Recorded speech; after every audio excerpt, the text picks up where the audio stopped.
Hi everyone, John here from All Miniatures Great and Small, and today's episode of What's on the Table, I've got infantry, lots and lots of Soviet infantry from the Bagration release.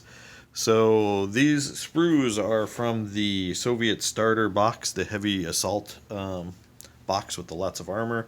They had a shock rifle company in each one, so basically I'm building two hero shock rifle companies.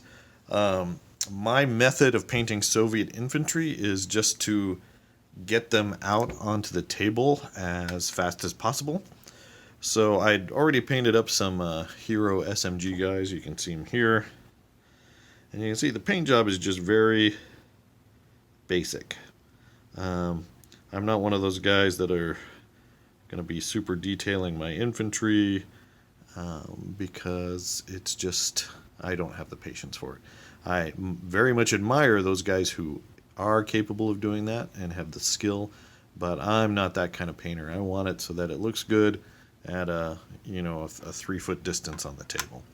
So that's what I'm going for with this infantry. This is kind of the completed version. And then I typically paint these on the sprue. These are the nice hard plastic. They're not done yet. You can see they're a little glossy, and that's because basically I block all the basic colors on there, and then once it's done, and once you get to that step, everything looks kind of terrible. But then you use the secret magic sauce, and that's this Agrax Earthshade. I use the gloss, and I'll go back and forth. I'll use the gloss, I'll use the standard version, but this is the gloss version, and I just think it pools into the recesses a little bit better at this scale. Now that does mean I'm going to have to hit everything with a dull coat when I'm done, but that's okay. And then I still have to go in and pick out a few things like the metal, the hats for the commanders, those are going to be blue, things like that. So some of the gun metal needs to be done, for example his pistol and his machine gun. So I still need to go in and do the gun metal, but otherwise these guys are pretty much done. I guess I need to paint his bullhorn too. But otherwise you can see that does a pretty good job. Again, since there's going to be a lot of these guys, I'm not too worried about a super great quality. This is the card that works for them. They seem pretty good. They've got DPMG and M1891 rifle. You can add heavy machine gun teams, PTRD anti-tank rifle teams, and flamethrower teams. I think here there's only HMG teams. I think you got to get the flamethrower someplace else.